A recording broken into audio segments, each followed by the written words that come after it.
Banjir yang mengepung ibu kota memutus akses jalan ke sejumlah wilayah. Banjir yang terjadi di Jalan Es Parman Grogol membuat arus lalu lintas menuju Pluit tidak bisa dilewati. Selain merendam jalan utama, banjir juga merendam ratusan rumah warga. Sebagian warga bahkan belum dapat dievakuasi karena sulitnya proses evakuasi.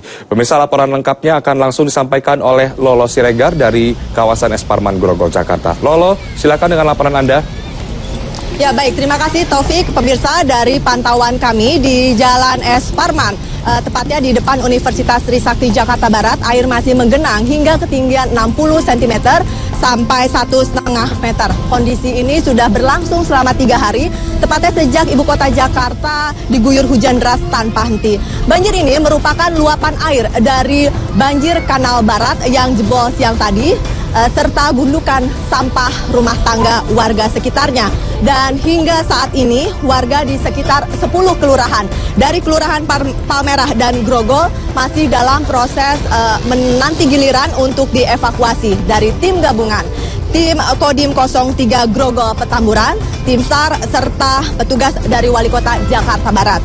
Sejumlah fasilitas pemerintah dan fasilitas umum di sepanjang Jalan Es Parman ini tidak melakukan aktivitas. Contohnya saja, salah satunya Kejaksaan Negeri Jakarta Barat yang tidak melakukan aktivitasnya karena banjir masuk ke sejumlah ruangan di kantor kejaksaan. Sementara itu, sejumlah perguruan tinggi negeri juga tidak melakukan aktivitas, serta sejumlah pusat perbelanjaan melakukan hal yang sama hingga batas waktu yang tidak ditentukan.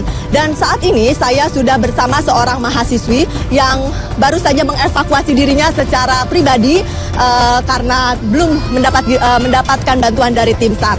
Nia Hoiri, selamat sore Nia. Sore. Ya, Nia, bagaimana awal ceritanya, kapan air sampai di kos-kosannya? Kalau menurut cerita temen ya, yang dia sering begadang gitu dari dini hari ya, dari jam 3 pagi sampai jam 7 itu sekitar selutut orang dewasa. Tapi begitu jam 10 sampai jam 12 siang itu aku lihat sih udah sampai ke dada ya, dada orang dewasa, jadi ya cukup dalam juga dan cukup sulit juga untuk cari makanan dan segala macamnya. Oke, waktu itu akhirnya memangnya belum ada pemberitahuan atau peringatan dari kelurahan, dari RT, RW untuk segera mengevakuasi atau meninggalkan kos-kosannya?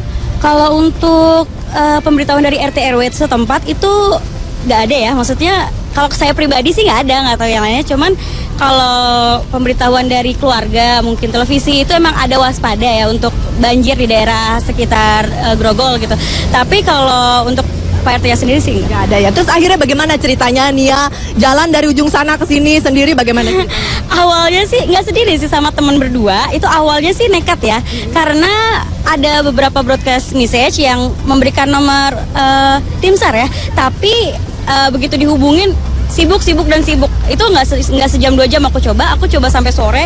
Akhirnya karena orang tua juga udah panik di rumah, akhirnya aku memutuskan untuk ya udah jalan aja gitu. Akhirnya tembus sampai sini. Sampai ke sini ya. Nia kan sebagai mahasiswa ya, sebagai generasi penerus bangsa. Nia tahu kan kalau banjir ini juga tidak bisa semerta-merta dihilangkan oleh pemerintah DKI Jakarta. Nia sendiri sebagai warga yang ada di Jakarta, apa yang sudah Nia lakukan untuk menghindari banjir? Kalau menghindari tidak terjadi.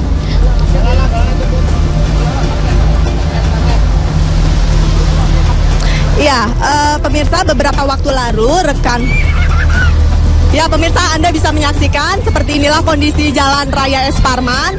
Masih banyak kendaraan yang mencoba untuk masuk ke sini. Dan beberapa waktu lalu, rekan saya Lianita Ruhiat menelusuri pemukiman penduduk di Jalan Dr. Susilo Jakarta Barat yang tak segera kembali ke studio bersama Taufik Irmansyah. Taufik.